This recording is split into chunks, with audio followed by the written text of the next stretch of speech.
Nouvelle entrevue avec une nouvelle professionnelle du salon du bien-être de Harcourt. Je te laisse te présenter, s'il te plaît. Donc, je m'appelle Émilie Berthaud, je suis éducatrice spécialisée et sophrologue certifiée. J'interviens à la Maison du bien-être d'Harcourt et sur le pôle santé d'Amfreville-la-Campagne. Maison du bien-être, donc là on est au salon du bien-être de Harcourt. Tu Oui. nous parles un petit peu de ce que tu fais à la Maison du bien-être et quand tu le fais. Alors, je suis à la Maison du bien-être 2 samedis par mois, le deuxième et le quatrième samedi, et je fais et de l'accompagnement en individuel, des enfants, des ados, des adultes, et je propose également des ateliers collectifs pour les enfants. Ça s'appelle la bulle des émotions. C'est ce que tu as proposé tout à l'heure sur l'estrade ici. Tout à fait. On a eu Axel qui est venu témoigner, donc je ne vais pas te dire ce qu'il a dit pour l'instant, tu l'écouteras et on en reparlera. Est-ce que tu peux nous expliquer comment se passe un atelier?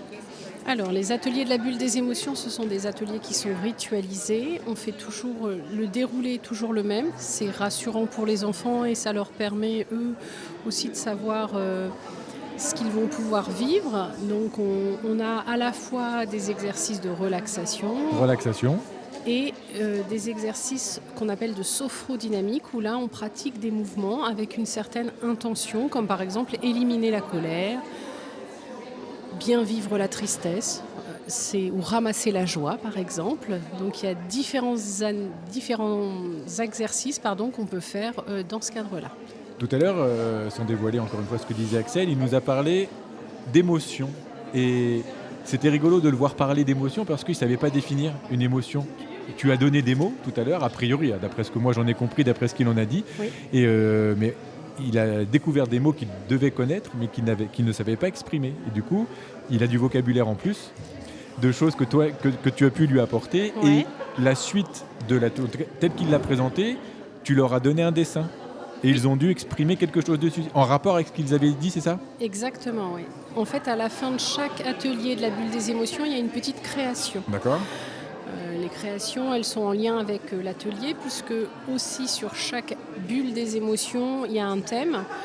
Les thèmes, ils sont très variables. Ça peut être des thèmes basiques. Aujourd'hui, c'était les émotions. Ça peut être effectivement la peur, la colère. Mais on D'accord. peut aussi on peut aussi traiter des thèmes qui sont, par exemple, ça peut être en attendant Noël. Comment Ok. on gère l'attente, la frustration, enfin voilà, tout ça autour de Noël.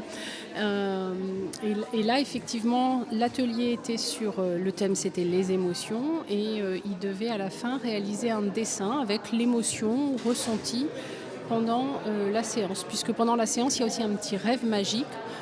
Alors là, on n'était pas dans des conditions optimales pour rêver, vu le bruit de Oui. fond. Mais voilà, on a fait une petite détente autour de l'émotion et de laisser venir l'émotion du moment. Là, on parle des enfants. On va finir avec une question sur cet aspect enfant. Est-ce que les enfants, alors c'est une question générale, les enfants entrent facilement dans ce que tu leur proposes ou est-ce qu'il y a une phase d'accompagnement? Non, les enfants sont géniaux, ils rentrent très facilement. J'ai aussi un groupe pour les ados, qui n'a pas pris sur Harcourt, comme pour les adultes. Là aussi, ça n'a pas pris. Et pour ça, les enfants, ils ont pas de barrière, ils n'ont pas de filtre. Je veux dire, s'ils sont en colère, ils vont me dire qu'ils sont en colère. Là, par exemple, Axel, je ne sais pas ce qu'il en a dit, mais il était en colère parce que cet après-midi, il devait faire ses devoirs. Du coup, voilà, il l'exprime très facilement, un adulte. Les ados, il y a une phase de confiance, c'est-à-dire que cet atelier ado, je le propose ailleurs et ils rentrent en confiance et après ils se lâchent assez facilement, surtout qu'en plus sur les groupes ados, il y a un petit débat philo et ça, les ados, ils aiment bien qu'on leur demande leur avis. Moi, je garde en tête le sujet de l'argent de poche. C'était un atelier de la bulle sur l'argent de poche, ça a été très très riche au niveau des échanges. Et alors que les adultes mettent vraiment beaucoup plus de barrières et de filtres. Les enfants rentrent très vite. Est-ce que ça t'arrive dans ces ateliers à destination des enfants d'intégrer les parents directement ou indirectement? Il y a un lien que tu fais avec le parent-enfant ou c'est vraiment un atelier enfant et un atelier parent ou adulte plutôt? Alors non, ce qui est bien avec la bulle des émotions, c'est qu'on peut tout faire. Moi, je suis formée, en fait, c'est une méthode, c'est une formation spécifique.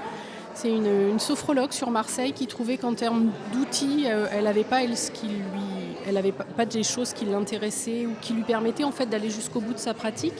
Donc c'est elle qui a proposé cette méthode qu'elle a travaillée. Donc moi, je me suis formée à partir de 2 ans et demi, donc 2 ans, 5, 10, les ados, les adultes, les seniors également, D'accord, pour les qu'on seniors, puisse ok.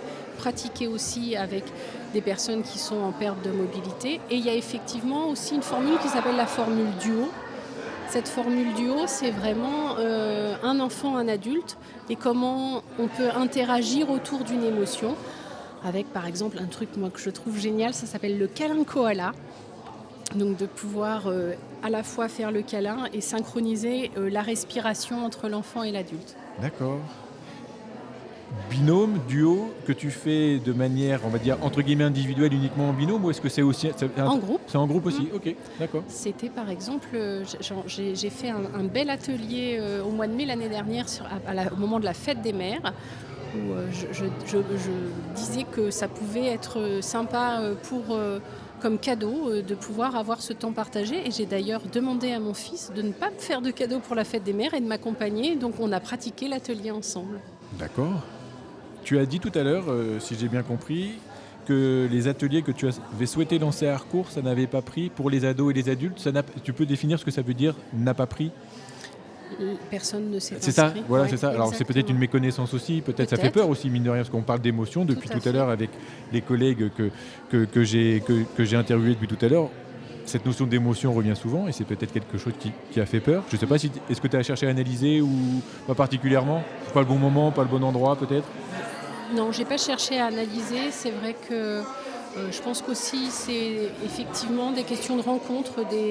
Moi, je racontais à des parents tout à l'heure mon premier atelier ado au pôle santé d'Amfreville, où en fait sont venus 4 ados, dont ma fille à qui j'avais très fortement insisté pour venir. Ils étaient tous les bras croisés en me disant au moment de la présentation, je m'appelle machin et c'est ma mère qui m'a obligée à venir, c'est mon père qui m'a obligée à venir. Et ma fille a fait cette même réflexion, c'était toujours agréable. Et en fait, à la fin de l'atelier, ils sont tous allés voir leurs parents en disant je veux revenir. Et il y a la petite jeune fille qui était la plus virulente en disant vraiment, elle était vraiment pas du tout d'accord. Elle voulait pas être là. Elle parlerait pas de ses émotions. Ça a été la première en fait à se réinscrire. Donc c'est vrai que il y a aussi le fait qu'on ne connaisse pas, et ça joue beaucoup, notamment chez les ados. Les ados, ils sortent pas de leur zone de confort. Enfin, c'est vrai qu'ils ont quand même plutôt tendance à rester dans leur zone de confort. Oui, puis cette notion d'émotion, que ce soit dans l'éducation nationale, que ce soit à la maison ou que ce soit avec quelqu'un qu'on connaît ou pas, c'est pas forcément quelque chose que l'on va aborder. On va pas forcément se sentir libéré pour exprimer ce que l'on ressent. Et à l'inverse, parfois on nous dit, peu importe ce que tu ressens, tu dois faire quand même malgré tout. Tout à fait. C'est peut-être une barrière aussi qu'il faut arriver à lever. Tu y arrives et aujourd'hui, il y avait 4 enfants, je crois. 5. Il y avait 5 enfants et voilà, après j'ai vu les visages des parents, il y avait les parents, j'ai pu discuter avec des parents et tu vois que les parents ne connaissaient pas, ou en tout cas en avaient entendu parler, mais ils se disent, ah tiens, puis, et mon enfant ils ont vu une évolution sur les 40 minutes, je crois, ou une demi-heure, 40 minutes tu as passé. Ouais. Voilà, c'est ça. Il faut savoir quand même qu'aujourd'hui, ça fait partie des programmes d'éducation nationale. Alors il faudrait que j'affine un peu la question, mais j'ai quelques copines instit qui m'ont dit que maintenant, en fait, ça faisait partie au niveau de l'éducation nationale. Je ne sais pas si c'est sur certaines tranches d'âge, mais ça peut faire partie, ok. Oui, tout à fait. Et je suis allée animer à la demande d'une institutrice de l'école d'Harcourt. Je ne veux pas dire de bêtises, c'était une classe de CE2. Voilà, j'ai animé un atelier de la bulle des émotions parce qu'on peut aussi l'animer en classe avec chaque élève derrière, enfin assis à son bureau, à sa table, sur sa chaise, pouvoir, d'accord. Tout à fait. Okay. Animé sous la forme que j'ai expliquée avec des exercices de relaxation, des exercices de sophodynamique. On a fait aussi une petite création. J'ai quelques beaux dessins de moi. De toi, voilà. Et c'est adaptable dans ce contexte-là qui n'est quand même pas propice à ce genre de réflexion, à ce genre de choses. Tout à fait. Je l'ai animé aussi en maternelle. Enfin, tout à fait, ça s'anime très facilement. C'est vraiment un concept qu'on peut emporter partout. Après, il faut avoir la volonté de pouvoir le faire et d'y arriver en tout cas. Exactement. Ouais. Merci beaucoup pour ta présentation. Merci à Bonne toi, fin Pascal, de salon. Également. À plus tard.